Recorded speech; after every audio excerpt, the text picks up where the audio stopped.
In lesson 3 of chapter 11, what we're going to do is talk about logarithmic functions. We're going to talk about how you solve the equations and also how to evaluate them. Let's start with the definition of what a logarithm is. If we have y equals log of x to the base a, that means it's really an exponential equation, and it's just rewritten. So these two things mean the same thing. Y equals logarithm of x to the base of a, and x equals a to the y power. The y in this equation becomes the exponent, and the a is the base. And you can see how that's then translated over here. So in reality, it's the same thing. So what you really need to know is that a logarithm is really an exponent. It's just written a different way. Just like before, all positive numbers for a cannot equal 1. And all positive numbers of x. So how do we solve these equations? Well, what you're going to do is you're really going to take a logarithmic equation and you're just going to rearrange it to an exponent.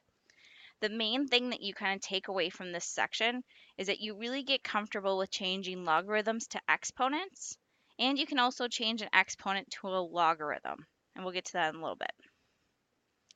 So if I want to take this logarithm and change it into an exponent, the 3 is the base, and then the negative 3 is the exponent, and it equals x. From there, what you're going to do is evaluate. That's 1 over 3 to the third, which is 1 over 27.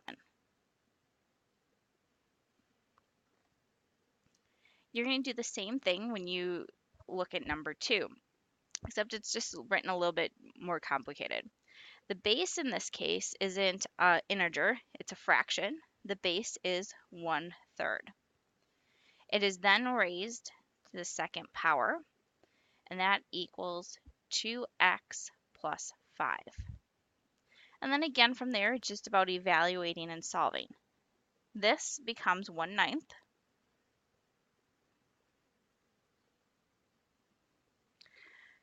What I'll do then is I will subtract 5 from both sides. And if you need a refresher, we need common denominator. So 1/9 minus 45 over 9 is negative 44 ninths. And then I will divide by 2.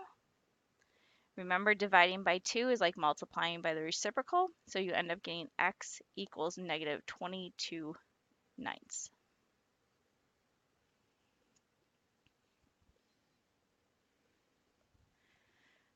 We're going to do that for the last two. What I'd ask you to do is pause your video for a few seconds and see if you can come up with the answers. These are a little bit different, but still kind of follow that same setup of changing to an exponent.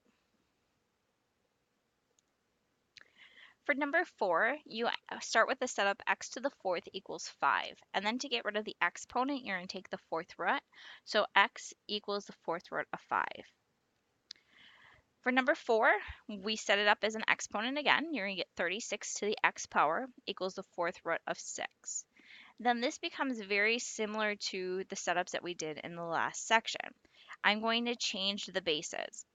The 4th root of 6 really can be written as a rational exponent, because remember how we did that last time. This is 6 to the 1st, so that radical becomes 1/4. And then I create a common base, and then since they're the same, I set the exponents equal to each other and get 1/8. We're going to take a few minutes to take a look at how you would evaluate logarithms. Basically, we're trying to figure out what this equals to, some unknown number. So what I'm going to do is I'm going to start by setting this equal to x, because we're trying to find some unknown value that this equals. So I've basically now created a logarithmic equation, so I'm going to change that into an exponential equation. So this 12 becomes the base, and it's to the x power. and then this 12 is what it equals to. So then I have 12 to the x equals 12 to the first, x equals 1. I'm going to do the same thing with number 6. I'm trying to evaluate it to some unknown number. So I'm going to set it equal to x. And so I'm going to say the square root of 3, that's this number, raised to the x power, equals square root of 3, equals the square root of 3. And again, this would be to the first power as well, so x equals 1. I would like you to take a look at number 5 and number 6 and think about what they evaluated to. They both ended up being 1. If you think about then how it was set up, you should also notice that the numbers that they have, 12 and 12, and this one over here is square root of 3, square root of 3. If those bases and the number that it's of are equal to, you can just evaluate it down to 1 right away. Go ahead and try to evaluate number 7 and number 8 by pausing the video. You'll notice that both of them equal 0. And the reason why that is because when we change it into an exponential function, each of them equal 1. And the only way that a number raised to a power equals 1 is if that exponent is 0. So x would have to be 0. The takeaway then for this is that whenever this number is 1 right there, then it's automatically going to evaluate down to 0. Graphing is going to be very similar to what we did in the previous sections because remember, a logarithm is just an exponent. So what we're going to do is we're going to change this into y, and I'm going to change this from a logarithm to an exponent. So this really becomes 4 to the y power equals x.